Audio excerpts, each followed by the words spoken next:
just after time right now, but we'll get started as folks continue to join us. I just want to welcome everybody. We have Fiona Watts and myself are going to be hosting this space today. Fiona is a coach consultant with the Missional Network, as well as part of the founding team for Joining God. And I myself am also part of the Missional Network. I'm the president of that and also part of the founding team for Joining God. I also wear a hat with the Journal of Missional Practice. And this webinar is being hosted by the Missional Network, the Journal of Missional Practice, and Joining God. Nice big family there. And so I'm part of the management team with the Journal, and both Mark and Paul are editorial board members with the Journal as well. So that's just some of the connections for you all. So if that's really important to you, you can take a breath and know that we're all connected. We all have these places in which we share relationship and we share work together. And we do so quite happily and with great joy together. So it's good work that we're up to together. So I'll ask Fiona if you wouldn't mind just popping into the chat, and maybe you could just put the TMN website, the Journal website, and the link to the new resource that we've created in Joining God, just so folks have a place to track and connect in and reference back as we move along. So we held a webinar a few weeks back around joining God and what that looks like for congregation and congregational life. And one of the questions that surfaced in the midst of that we thought needed a lot more space and a lot more inquiry and conversation and discussion together was about what is this relationship between social justice, evangelism, and joining God? How do these pieces all fit together? And what the heck are we talking about when we talk about joining God? And what is that? What are the implications of that for social justice, for evangelism, et cetera? And passages like the Great Commission came up. What is Jesus asking us? What are we being commanded, or what are we being invited? What kind of life are we being invited into in the Spirit? And what are the implications of that right now for us? So we invited, as I said, Mark Lau Branson and Paul Weston, who graciously agreed to be with us and share this conversation. And the shape of the webinar is a fluid shape. We're going to give some space for both Paul and Mark to introduce each other a little bit, and then move into some of their reflections and conversation around what is the relationship between social justice, evangelism, and joining God. And we'd invite you to use the chat feature and feel free to ask questions at any time. We may pull those in as soon as you ask them, or we may give some more space to Paul and Mark and feed those questions in as we're able. But please do use that space because we do want to be in conversation together. So Paul, Mark, I would like to turn things over to you and invite you to begin the conversation for us together. I had to do that, SJ and Fiona. Thanks for the way you put these together and make them work. So we don't have to think about a whole lot of details. Paul, start by just giving us something about you as a person, you as a churchman. So, Paul Weston here from Cambridge in southern England, who won the boat race against Oxford on Saturday in all forms of that particular competition. Nothing personal or anything like that. I teach in a place called Ridley Hall, which is a seminary for Anglican priests. So, and I teach in the university, and I teach in different sort of networks around the place. And I have some research students as well. But I also try to keep, and I'm committed to keeping my practice going. So working with people, taking them out, I regularly go out into different communities and just look to see what God is doing in terms of opening up space for conversation and so on and so forth. I'm married to Ginny, who is also ordained in the Church of England.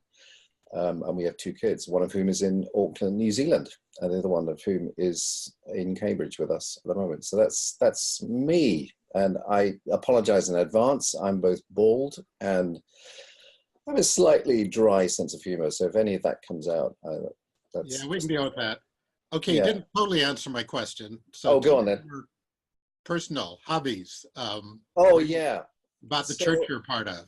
Yeah, I go to a church we live in the parish of the church that I go to, which is an Anglican church. It's very informal. It's an extraordinary sort of church, and very, very involved and embedded in the work of the neighborhood in terms of social action and social justice, working with people who are outside the normal avenues of existence in Cambridge and really looking to be alongside them. So it's an exciting place to be, and a very sort of edgy place as well. So that's great.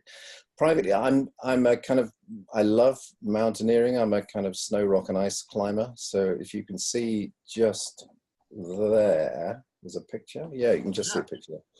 That's actually a picture taken in the Himalaya, where I have climbed on one occasion and gone very high. So that's what I do. I don't really know why I do it, except that I know that it is good for me. It closes down other distractions. It's a kind of retreat for me, actually, because the whole color scheme narrows down to black and white and blue, hopefully, and a bit of color and some sun. But you're on the other end of a rope with somebody who's either behind or in front of you, and that is to my way of being, is a very liberating thing, and it helps me just to process stuff and get rid of stuff and declutter and all the rest of it. So when you're only, the only thing you've got to think about is where you're going to next kick your foot. It's actually a very liberating place to be. A bit of a focus. Yeah, absolutely. Yeah. Tell me, and now what about you, Mark? I know a little bit about you, but tell us, where are you sat right now? Well, we live in Pasadena, California. I can bike 2 miles to my job at Fuller Theological Seminary. Hobby-wise, I do a lot of gardening. I've just cleared a garden that previously there was a family here who had moved here from Africa, and they brought Africa tropical stuff with them, which does not fit our dry Mediterranean climate. So I cleared the yard, and I'm just going with a lot of fruit trees. I'm putting some 35, 40 fruit trees in. Wow. But akin to your black and white beauty, I do black and white film photography. Oh yeah, yeah. And just love it. And so that's all over our house too. And I don't do any of the vertical climbing, but I do miles and miles of walking in the mountains. And just thoroughly enjoy that. And I think we share a kind of love for Ansel Adams, do we not, in terms of black and white? This is true. I think you mistook one of mine for his, which I took as a great compliment. That's right, yeah. I didn't have my contact lenses in at the time. Yeah, no, I really do. I just love seeing the world that way, and I like still the texture of film. Yeah. And at Fuller Seminary, I teach areas of practical theology, PhD, master's level. That leans into missional ecclesiology and leadership, but also urban studies, ethnic studies, I get all the fun stuff, all the on the ground, what's God doing, and how do we think theologically locally? How do you do local ecclesiology, do local theology? So that's my passion. And like you, I want to live it on the ground. Yeah. We're in a bit of a transition church-wise. We were part of a very mixed, culturally small church that had significant engagement alongside families that were gang impacted. First year or two, we probably had 9 baptisms. Some of those, well, one guy is he's back into prison, but others are faring well. But then our absolutely amazing African-American woman who was our pastor died fairly unexpectedly from cancer. And so we're in the midst of dealing with that, whether we're going to join with some other churches or just what the future is. So still engaged locally, but disoriented right now on weekly gatherings. We're still getting together, but we're also connecting with other churches that we ended up partnering with in some of that work, or they partnered with us. Yeah. And you're a bit of a cook too, aren't you, Mark? Not a lot. I do some, but my wife is so good at that. I'd rather stay out of the way most of the time. Well, just for my English colleagues, this is not a cup of tea. Cup of tea is 4 o'clock. This is 6 o'clock in England. So this is licorice, which is really nice. Really nice.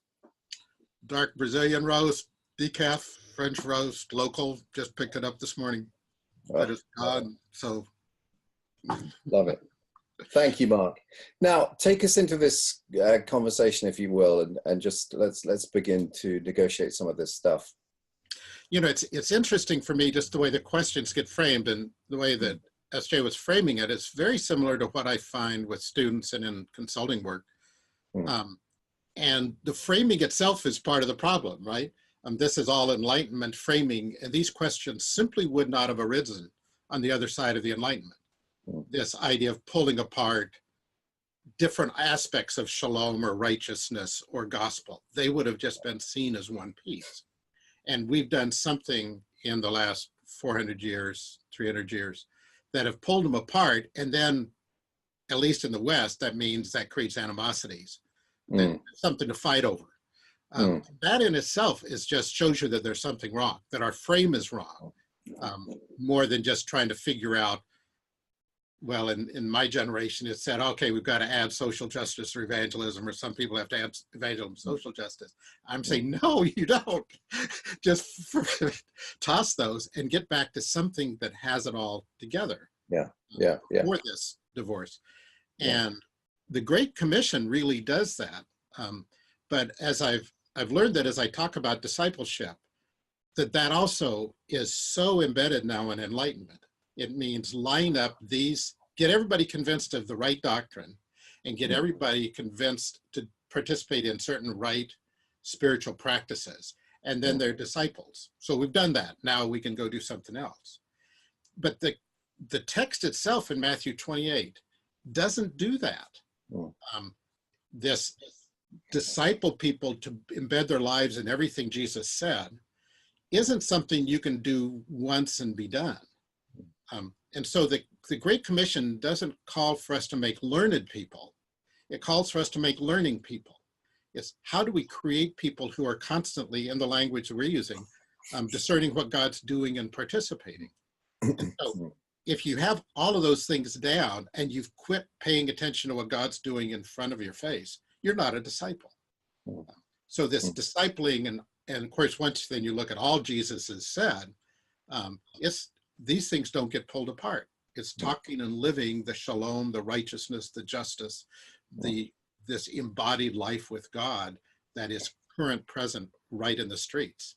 And so in some ways I want to redeem, it may be the Don Quixote problem that I'm always running into, but how do we redeem the Great Commission for what it really meant and reject the kind of fragmentation of the Enlightenment in that way? Yeah, for sure. And I guess another aspect of that is this idea that up front in the Enlightenment is the idea of human agency, as opposed to human, for want of a better expression, ontology. So you get the Great Commission becomes an agency question. You know, we've got to do this, we've got to do that, and so on and so forth. And in terms of the theology, I'm right with you. It seems to me we need to recover a kind of much more radical there-ness doctrine of the Holy Spirit, being present within the processes of creation, being part and parcel of the world in which we live, and exhibiting a kind of a yearning that women and men might come to a new place. I'm thinking alongside the Great Commission, there are a number of other texts, aren't there, which we could play with. It's one of the things I do in the class. One of the classes I teach is just to get them to think which texts other than the Great Commission would you want to base a study series on mission. And there are a number. I think for me it would be probably preeminently the text of John 20:22, where Jesus says to the disciples, "As the Father sent me, so in the same way I send you." And their agency is not to the forefront, in fact. I mean, if you then reread the Gospels in terms of what happens, it's about the being there-ness of Jesus, which excites, which brings to the fore, which creates space for engagement, which is also not just about words, but about deeds and about reactions, and as well as initiating things. And that's a far broader category within which the Great Commission gains new meaning. And one could run through a number of texts, it seems to me, both in the New Testament and also in the Old Testament, which which are about the being there of the people of God, and that discernment process where we seek to see where God is at work. I think attached to the Enlightenment thing too is this idea that we take what we think we somehow possess, although we would never use that kind of language, into a territory where none of that stuff exists as yet. So we get this kind of Enlightenment overpowering, overcoming, conquering, gaining territory, and so on and so forth. And I think Catholic theologians have been far quicker to see the idea that God is already at work far outside the environments in which we have been present, and that, it seems to me, needs to be kept right at the forefront. And that must, it seems to me, be the backdrop to any kind of mission talk and any understanding of what we're involved with in terms of the mission of God. And that seems to me, it's, am I right in thinking that's a new way of thinking? It's almost a new mindset. It's a new space that we need to occupy, which is possibly less busy, less deterministic, and more open to what might be happening, which is as yet a surprise and may well become a surprise to us. It does. It's interesting because it both widens the picture and humbles us, doesn't it? Because both John 20 and Matthew 28 don't let us dismiss aspects of Jesus. Yeah. He was concerned about oppression, and he was concerned about economic injustice, the way those regulatory functions, whether temple or Rome, were beating people down. And that just was, as well as physical disease, as well as demonic aggression. All those things are just part and parcel of what he was sent for, John 20, what we're supposed to constantly be learning about, Matthew 28. And so it widens the picture so that we can't just kind of look at, can I get this neighbor to agree with his doctrine? Or can I get them to clean up their moral life? And so we're left looking for this incredible life of embodied life with God in the neighborhood. And then we start looking for, where is God doing this in the most active ways that we can participate in? And so it kind of interestingly overflows in other areas, into beauty, into science, into when I talked about doing mountain trekking here nearby, and on one of my favorite trails, I kept passing this same guy week after week. I'm usually up there 3 times a week, and we'd nod. And finally, and I'm praying, God, show me what you're up to. Show me if there's some way you want to lure me in. But I'm also not one to be stopping everybody on the trail and saying, is God working on you? Is God working? So, but he finally, one day he stopped after I'd been praying that. And he said, I see you up here a lot. Who are you? You know, and we introduced each other. He was a scientist nearby at one of the institutes. And when he found out where I worked, he initiated the conversation around God. He just says, he says, I'm an agnostic, but a lot of my science friends think they've disproved God. Don't you think they're overstating the case? Okay, I don't need to work at this. He's handing me my lines. And so it's that kind of large, constant, passionate love of the Spirit of God that just is always amazing me and opening up these opportunities. So I think I love what that is about. I mean, my mountain experience was a similar thing, was working with, as a kind of guide, with a number of people who were doing climbing for the first time. And I had made the point of not wanting to say in any way that I was a priest, partly because I think it gets misunderstood in so many ways. But I was kind of praying into the situation, because we were living in very close proximity at high altitude with these people all week, and we were doing stuff together. And I was praying, Lord, I don't want to stick my foot in this thing. I just want you to open up something, you know. And one of the young women on the team that we were guiding said, so what do you do? Do you do this all the whole time? And I said, oh gosh, no, I'm going to have to make some kind of priestly comment. So I thought, okay, well, let's go for it. I said, no, I'm a priest in the Church of England. And fortunately, we weren't standing on a dangerous part of the ice at that point. And she said, you wouldn't see me dead in a church. And so all the time I'm then my experience now is more and more that having opened up a space, or the Spirit has led to this space kind of opening up, you then become a kind of almost like a jazz musician. You're thinking, okay, I've just been given a chord, or I've been given a couple of notes. What Spirit do you want me to say into this situation? What do you want me to do? And we ended up having the most extraordinary conversation, which was basically that I said, well, strangely enough, I think we've actually been doing stuff like church all week. She said, get away. What do you mean? What do you mean? I said, well, you tell me what you've been doing all week. And she said, well, I've been doing stuff way out of my comfort zone. I've been forced to be vulnerable to somebody who knows more than I do. I've been invited to trust somebody who's in some way going before me and kind of making it possible for me to do something in this kind of way. And I said, yeah, there you go. That's exactly what we're talking about. Wow. And that I think is, you can't kind of train for that, can you, in one way, except in the same way that a jazz musician would, in the sense that you can't suddenly become a jazz musician. You've got to drill down into the tradition, and you've got to indwell and live in those stories and those narratives, and be super alert to what the Spirit might be doing at any particular point, and then take the cue and work towards whatever's opening up at that point. And then even if we push more into some of the direct questions here on social justice, it's out of caring for my neighborhood and my neighbors, whether it's around race issues, police violence, the immigration issue, all things that we, personally I'm involved in, that we've been involved in as church. And it's out of love for these neighbors.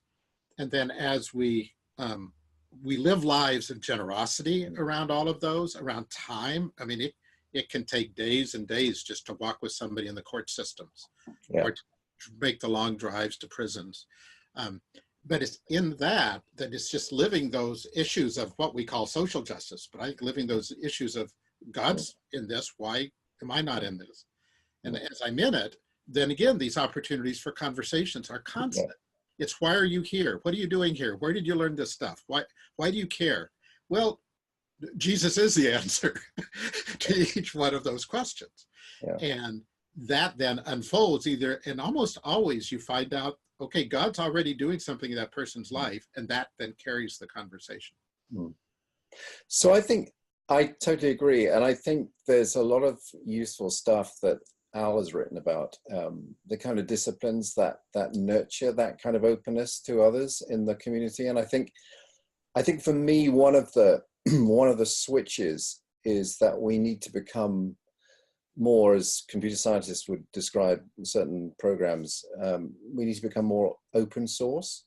We need to be more contributory towards something which is happening at a much more, rather than a kind of top-down level. We do this because we think this is what our church is called to do, and so on and so forth. But just to be open together to what God might be doing in the community, and that then underlies a much deeper commitment to what it is to be the community of Christ in a particular neighborhood. I think it's much more risky, but it's much more generative. And I suppose in theological terms, it opens up the priesthood of all believers in a very particular sort of way, which I think from my kind of background, my denomination tends to default to quite hierarchical forms of ministry. And this is a radical rediscovery of what God really is doing at street level. And that's never actually going to be primarily about what the clergy may or may not be doing in my denomination. It's much more about the locality, and spending time opening up that space in prayer and discipline is, as you say, often the key to that. I've just been with one of my students who just told me an amazing story. She was with a fellow member of the church in leadership. She was saying, I don't know how we begin to do this stuff in the community that we're involved with. And they were praying together. And the Lord just led her into a situation where she thought, well, we'll just go into this coffee shop where we've been before and we'll pray something may happen. We're not going to push anything, so on and so forth. Well, 3-4 months down the line, it has turned into a kind of almost a factory of people coming in now because they know that these people are there and asking, well, I used to be, you should talk about somebody who said, well, I've been an atheist all my life, but actually I don't really know how to handle some stuff in my life. And I think you may be able to help me and so on. Now that probably would never have happened if the church had sat down and thought, right, there's a program to meet that kind of thing. This is about being available, it's about being present with, it's about being proximal to, and it's about being prompted, which I think is theologically is all part and parcel of this, the Spirit at work in the world. What Clement Sedmak, the Catholic missiologist, talks about waking up. I think that's right. But we really are asleep. We're sleepwalking in all of these areas, in the coffee shops and our jobs and such. And that waking up is a discipline. It is, for me, every morning praying that, except on the days that I'm trying to duck anyway. But if I really am wanting to be the disciple who's learning today about God, then it is, how do I wake up to what's going on in my normal interactions? And there are ways, I think, that the life with Jesus has pushed me beyond. So the idea isn't just kind of stay in your comfort zone and pray those prayers, but alterity really does matter. So generosity leads me beyond my comfort zone. Caring for neighbors who are for me, impacted by gangs, all these other things. So it does push me into some disciplines, but it has to do with where am I and with whom am I, not how do I deliver a message that makes the difference. And that's where the other texts like, well, just even as Jesus early in Luke, when he goes into Nazareth, on one hand, he reads this text that is this hugely enlarging text that will never let us reduce the gospel. It's about economics and prisoners and healing and all of that stuff. And by and large, the audience there in Nazareth is positive about that, saying, gosh, this is great news, because they understand that they're going to be recipients of God's grace. And then Jesus tells them 2 Old Testament stories about God loving Gentiles, and they try to kill him. And so we are pushed out of our comfort zone. So that is a discipline of the gospel, I think. But sometimes that simply means going to your neighborhood and finding out where is a place where God can show you some things. And usually it is public spaces. It usually is not far initially from where our normal life is. But it's where we then see, where is healing, where is justice, where are prisoners being freed, where are prisoners not being freed. How do we walk into that with our ears wide open? How can we be awake to what the Spirit is doing? And I think one of the, Simon has just raised the issue about how counter-cultural this is in terms of the guest-host relationship. And I think that's key. I think part of the challenge for this for us is not to overlook the Gospels, which may seem a kind of very straightforward thing to say, but I just think we do. We do not live in the territory and possibilities of the Gospels. And the times in which what we think and extrapolate out as great, whatever, evangelistic or mission opportunities, usually derive from Jesus being the passive person in the situation. He wasn't leading a big crusade. He wasn't being invited to talk, usually. And so the stuff that emerges out of his own sense that he's sent to be, to begin with. And whatever comes out of that situation, be it talk of perfume, be it talk of riches, be it talk of neighborliness, etc., he's actually not in charge of the conversation to begin with. He's responding, and that is a skill that we are needing to recover, needing to rediscover. I mean, the thing that I'm very keen that we talk a lot about as a group here in Cambridge, and particularly on the streets, is just the imaginative use of good questions. And the fact that Jesus comparatively rarely made statements. He asked questions and then just let the questions go off like little grenades. And then you're into a new space altogether. And I think what I'm finding is that is this space between where we think we are and where other people are, whoever they are and wherever they place themselves, is not as great as we think it is. And actually that liminal space is quite thin often. Another one of my hikes up the switchbacks, ran into a young man in his 20s. And so again, the easiest question for me is often, what do you do other than hike? And he had been just kind of initial filmmaking, which often here in SoCal is it's why everybody moved here, right? But then he asked what I'm doing. And of course, being a theology professor it could shut down a conversation, although I've never found that. Yeah. And he just says, well, I've got and he actually knew somebody who graduated from my school. And he tells me I'm going to hell. What do you think about that? I said, well, I don't have the guidebook he must be reading, but why in the world would he say that? But I guess I'm more interested in why in the world you'd listen to it. And then he started talking about film and talking about why he did it. And there were all types of ways that I could have worked with that, because he even stayed with me on a hike for another hour, just as we got into talking around stories and narratives and truth and beauty. And just all types of openings. Yeah. And he really came, at the end of it, he said, he just expressed gratefulness. He says, I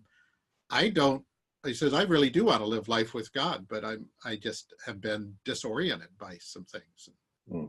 Okay, this was just way ahead of anything I could have planned, Yeah. Let's go evangelize filmmakers. Well, I don't know how well that would go.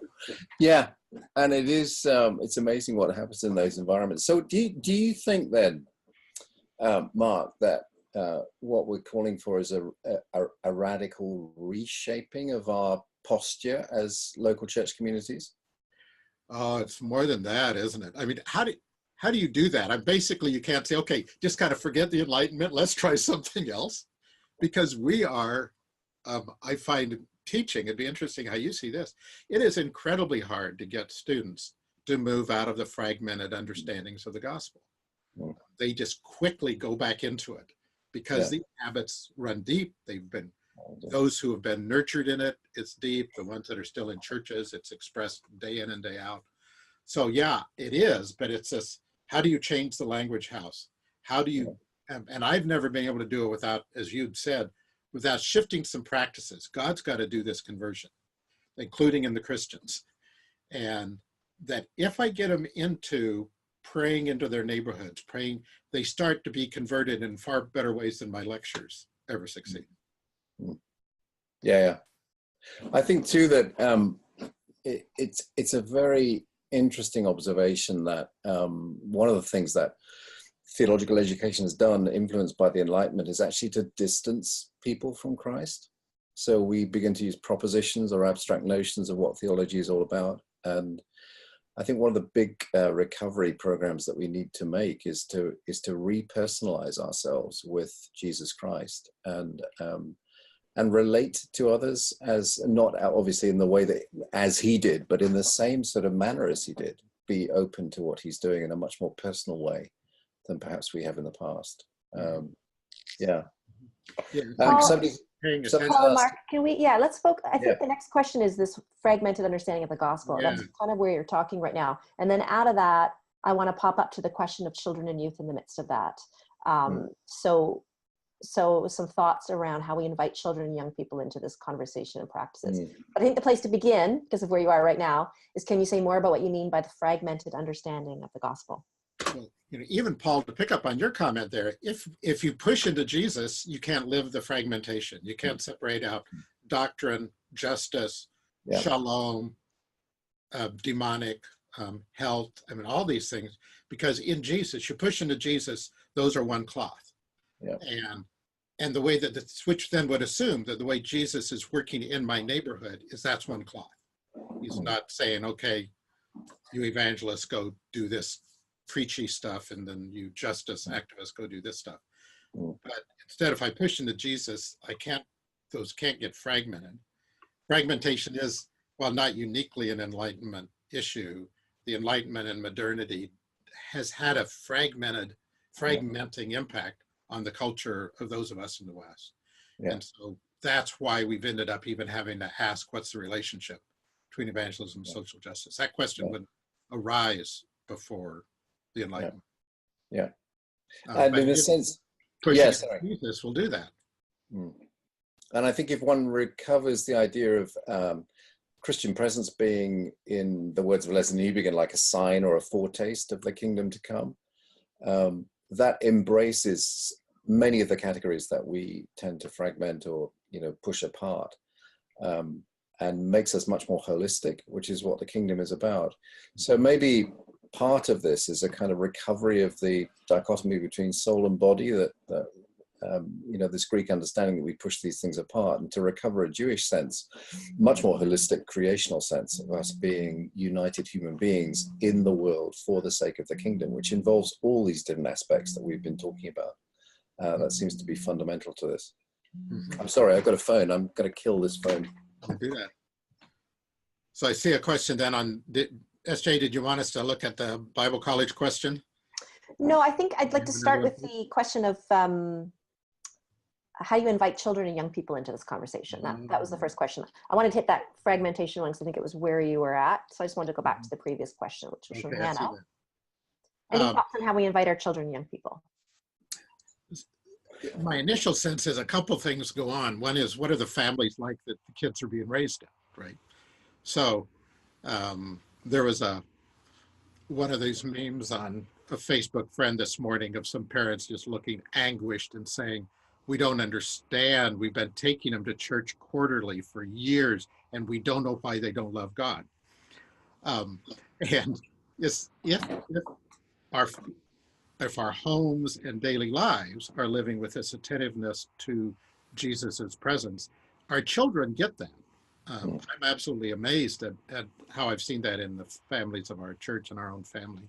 So part of it is just, what's the house our children are, large speaking, the house, the language, the practices. And I find that it's not hard for children and youth to understand, because it is synthetic. It is a whole fabric. And then as they grow up, we even, just the questions we ask, we're back down to Paul, to your comment, that the questions you ask make more difference than anything. Do you see any kids at school that are having a tough time? Do you see some kids at school that seem to be good at caring for others, or empathetic? So you don't even need to say, why don't you go be more empathetic? But you simply help them be awake to what's going on around them. And that contributes long-term to the attentiveness to God and neighbor. Yeah. And I think too, just to add to that, I totally agree. And I think too, there's some radical things that we, again, have probably tended to separate in terms of our corporate church life, where we can involve children much more than I think we have done. So I think the key is ownership, which again in the Old Testament is much more present there than in some interpretations of the New Testament in terms of what children were allowed to be in and doing. And the New Testament, it seems to me, assumes the presence and the involvement of children right throughout the thing. In terms of retelling the story, in terms of the Old Testament story of delivery from Egypt and so on, they play an absolutely central part. So I had a student working on a project. She's just got her doctorate, and she's developing this idea of curating communion, or the Lord's Supper, or the Eucharist, whatever you call it, with children involved, and with children taking an active part, both in terms of presenting the elements, saying what they are, and so on, and taking really active roles in that. And then has been tracking the impact on both the children, but also the families from which they come, and the congregational life as a whole, which is another way, it seems to me, of bringing back together what we have tended to separate, whether we've physically removed them from parts of the service, the young people, etc., or whatever view we've taken. It seems to me we need to bring back together into a greater whole at lots of different levels. Mm-hmm. Got a good friend, one of our doctoral grads, who's been in a 3-year postdoc at Yale, now moving to Baylor, Angela Gorell, and she's just an amazing youth minister too, and spent years doing that. I did an interview with her for one of my courses where we just asking this question around youth, and how do you work with in a church that actually has youth group, although there's the weight of that is, youth groups are often a way to keep the kids away and hope they get some morals while we adults do the important stuff. And she just had a much more synthetic way. So even when she was preaching, it would be the youth that she'd gather and give them some practices for the week, and they'd come back, and that's how the sermon would be shaped. But again, the practices of simply saying, okay, for the next couple of days, will you just say, God, show me what you're doing with some of my friends? And that's it. Just every morning say that prayer. And the thing is, without exception, the Holy Spirit answers these prayers, right? And gives these kids eyes to see things. And so they see that their understanding of faith isn't coming out of a formal catechesis. I think we need those, but it's coming out of life on the ground. And we saw the same thing then in a church we were in a dozen years ago, where in doing Lectio with a text on Sunday mornings, and so instead of a TED Talk sermon, of rereading a text and silence and talk with your neighbor, there was more than once when the 5 or 6 year olds said what needed to be said and didn't duck the stuff that adults wanted to duck. Yeah. And it was just stunning. So I don't find a lot of barriers with children and youth on this, although we do need to mentor in practices. SJ, what else do you see going on there? We've got this Bible college question from Peter. Do you want me to read that out? It says, our Bible college has shifted over several years from training people for overseas mission to offering degrees in theology to 18 to 25-year-olds. We are thinking our role may be to prepare them for non-Christian vocations in the real world. How to do that? Question mark. We've got quite a long history where one slant on that has been, how do you go get a non-Christian job? So this, what's often called the leather working or the whatever. So you go and get another job, but you really don't care about that craft. You really are using it as a means to an end. The means to an end is some places to announce doctrine to these people of a different religion. And I think, again, that so much of that is Enlightenment thinking. What's it mean to enter instead into a neighborhood, into a culture, and more in the Jeremiah 29 way, find out how they and how you can understand the peace of the city, the shalom of the city, the welfare of that city. And in the midst of that, tell your stories of faith, but it's not this kind of usury management, manipulative approach, but it's more, how do you teach people to be on the ground and attend to what God's doing, and do that with a craft? I think that's a fine way to work. Yeah, it is. And I think there's some interesting stuff happens when you pray into those situations in that renewed sort of way, which again, I think push down into this kind of idea of us being called, whoever we are, into a situation where we're called to be jazz theologians, if you like.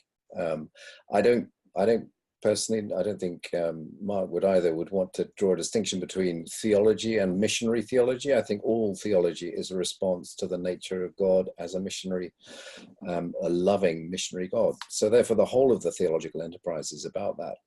But I was working with a church not so long ago who they said, would you come along to this thing that we've organized in the local pub? And I said, yeah, of course I'll come along. Who's coming to it? Oh, they're just people from the workplace. And I said, okay, so what's going on? Have you organized I don't know, what are we going to do? They said, well, we got into the situation praying in our work situation that there were a whole bunch of issues that we were all facing as human beings. We just needed resources to know how to kind of negotiate this stuff and navigate it and think about it a bit more. And one of the Christian guys said to another of the Christian women, I think it was, he said, hang on, this is where we're supposed to be good, isn't it? I mean, like the New Testament talks a lot about the kind of issues that are coming up in this place of work, like anger, like anxiety, like, stress. Is there a way we could pick a whole bunch of, I don't know, parables and just offer them to these people? So anyway, I pitch up at this pub meeting. And it's just like, it's an extraordinary meeting. The people who are outside of faith outnumbered those who were inside faith by quite some margin. and it was just advertised. I forget the exact title, but like resources for living in our work environment. And it was looking at some of these themes, but taking texts from the New Testament and working from there. So that grew out of a sitting, a listening, a praying for God to enter into the situation, and then a spark of imagination, that spirit-given creativity that enables somebody to say, okay, let's do this. Let's just see how it goes. Maybe God's in this. And it was really exciting. It was, but the questions which emerged at the end of it was, well, we're terribly guilty about this because it's not a church thing and it doesn't sort of fit here or there or whatever. And I said, well, I don't think God really matters about that. This is real stuff that's happening. Just keep going. That go ahead. I was just going to say that kind of ties into David's question. He's saying, as a pastor, I agree that we're called to live the lifestyle of working with God in the neighborhood. Some of our church would see that these changes are about program, something to do, rather than something to be. Any thoughts on how to shift the focus from program to lifestyle? I'm one who I think has got exactly the right question. The do-be split is part of the problem. That I don't think that it helps to see those as different. In fact, instead, just simply to talk about embodied life with God, which means it affects my brain, my emotions, my activities, all of these things. So I think doing as a disciple of Jesus is one. And that connected with the earlier one on a traditional church in the suburb, and how do we move into some of these practices, knowing that, again, members of our churches, through no fault of their own, have been raised in a fragmented modernist denominations that have split these things and traditions that aren't helpful. So simply assuming that, and then asking instead in small groups to dwell in text, to dwell in neighborhoods, as Paul says, ask, are there some gathering places in the neighborhood where we just ought to hang out for 6 months and ask God what's going on? Or does that happen on lawns? Or can it happen on front lawns? Or is it in some other locations? Laundromats, we've learned, can be a huge place for the gospel to be already at work and absolutely stunning for us. And so where do people gather? How do you live into that? How do you not turn it into, okay, what budget do we need? Who's going to be on the schedule for this time? Just who wants to live in these places? Yes, it does. There is generosity there. You've got to be generous with time. You've got to be generous with attentiveness. And so there are other things that may need to shift as part of our practices. But as we do that, it's both that dwelling in, attentiveness to our own prayers, doing that, and then how those stories get retold back into our congregation. And so what's traditionally been called testimony, but it's just, okay, have you seen God show up? And if so, what do you think was going on with that? And what do we learn from that? And so it's those kind of activity patterns. If we can just get rid of most of our committees and other types of formats, I think most churches that have mission committees, by and large, would be better off disbanding them, evangelism committees too, and instead just say, this is the work of the people. But take the pressure off that it means you've got to memorize a track and deliver it. And instead, why don't we see what happens for 6 weeks of these or 6 months of these practices? And I'm convinced, just time after time, I see God meet churches with that. And I think it's this question of ownership, isn't it? That it then becomes beyond the us-them agenda, where we're just the punters and they are the leaders, whoever they are. And once ownership gets dispersed in that way, we rediscover lots of these things that Mark, you've been talking about, don't we? And somehow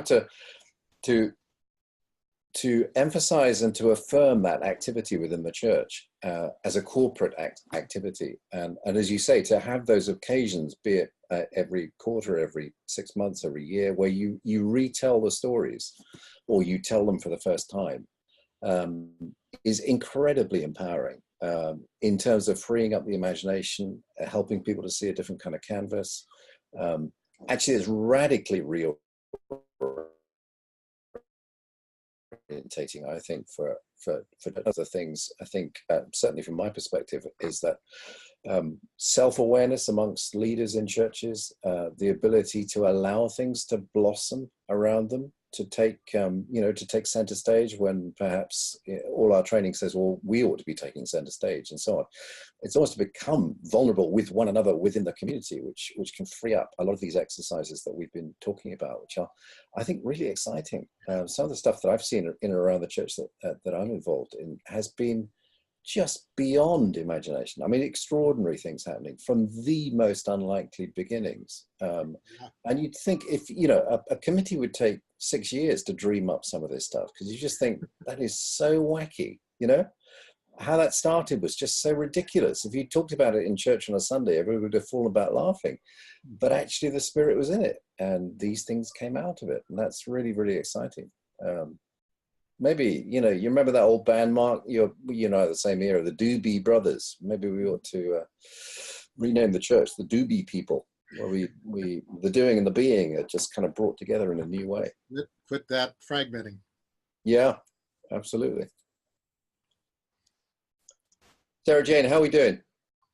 We're good. We have one more question here, and I think this should take us through as we're getting close to time here. So what are your thoughts about the image of God being in all humankind, not necessarily likeness, and how this might impact our methods if we begin to understand that God is already ahead of us?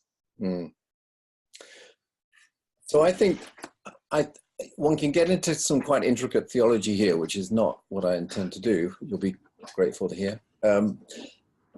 I do think there is a voice that is yearning inside people who are caught in what is variously described as, well, by Charles Taylor, as this kind of immanent frame that kind of seeks to explain all life in terms of a set of premises which are human-based and so on and so forth.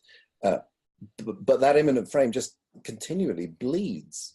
And sometimes it takes big rites of transition to make this stuff bleed, but it doesn't, in my experience, take very long asking good, sensitive questions to open up what I call a soft middle space where you can begin to talk about stuff. And I have not found that I then need to set the agenda. Now, what's the cause of that? What is the cause of that? Well, it surely must be the work of the Spirit in other people, working through them in terms of their intuitions, their frameworks, and so on and so forth. You can interpret that in an Augustinian sense, that, our hearts are restless till they find their rest in you, says Augustine. So this idea of the fact that we are created in the image of God means that there is a worshipping dimension to our very existence, which is simply not secularized and cannot be secularized, but which emerges in different forms. So I find it much more helpful to think that the people that I'm called to be amongst are fellow worshippers, in one sense. I wouldn't call them that. I wouldn't say, hey, fellow worshipper, let me ask you a question about this, that, and the other. But I intrinsically believe that they are oriented towards the kinds of questions to which what we believe is the beginning of fulfillment. And I don't have any hesitation in thinking that now. Even those who present immediately, maybe with different frameworks, actually it doesn't take very long before you're into the territory where we're talking about the broadly other nature of human existence, the things which science and progress cannot simply explain, which remain either enigmas which we shut our ears to, or things which open up stuff in a new way. I was talking to a guy just recently who I bumped into, and I was praying that God would just open up something. He was taking photographs of stuff, and I went up to him, and I noticed he had the same camera as me, and he said, I said, I love that camera, it's great, isn't it? I won't say the make, obviously, because we can't advertise.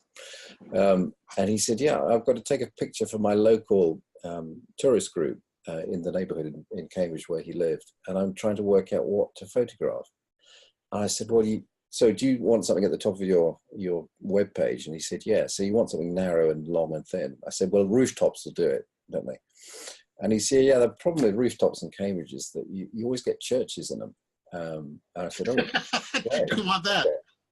I said, that's a problem, is it? And he said, well, I'm an atheist. So yeah, it is a problem. I don't want to see myself parading my, churchianity or whatever. And then he said, and then there was a pause, and I thought, I'm going to leave that pause. I didn't have anything particularly to say. He didn't know who I was. Wasn't wearing a dog collar or anything like that. And he said, I say I'm an atheist. I was an atheist, but my lifelong friend just 3 weeks ago rang me up and said he'd been to one of your places, a church. And the bloke at the front had said, it quoted something from Jesus. And he said, Jesus said, if you're down and lonely and you need someone to care. And I said, I think you'll find that's Carole King, but there is stuff like that in the New Testament. Anyway, so out of the blue, out of this kind of comment about a camera, emerges this person who had thought in a particular way, but this kind of, the impact of his friend having come to just be totally inside out. And the thing he said was, it was so sudden. I'd never really, as it were, stepped out of myself to see things in a way. Now, I didn't lead any of that stuff. And as I reported back to the class when we got back to the classroom, and other people told similar stories. And I just think we're very, very close to worship all of the time.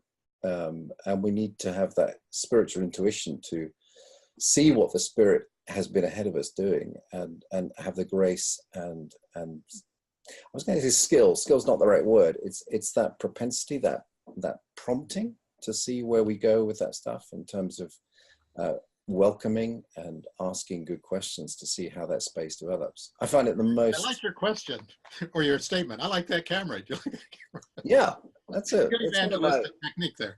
Yeah, exactly. But they can start from anywhere, like these other projects that people start within communities in terms of what we might have called at one stage social action.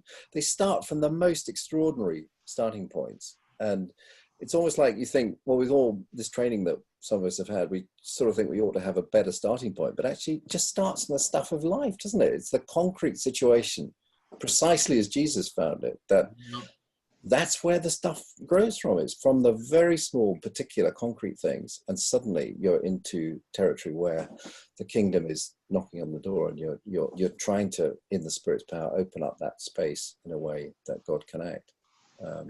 Sorry, that was very, yeah. Well, on that note, I'm going to say thank you very much to both you and Mark and Paul for joining us today. As Sarah Jane said earlier, we are recording this, and there's just so many ideas and so much depth to this conversation that I know that many of you who have tuned in today will probably want to go back and have another little listen.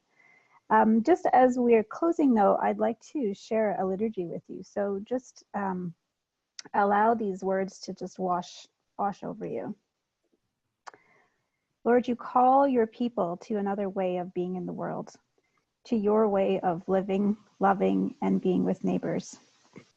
We embrace your example and call to be a people of relationship rather than outcomes. Give us a mind transformed from needing relationships to have purpose, and make us open to receiving the gift of presence from another.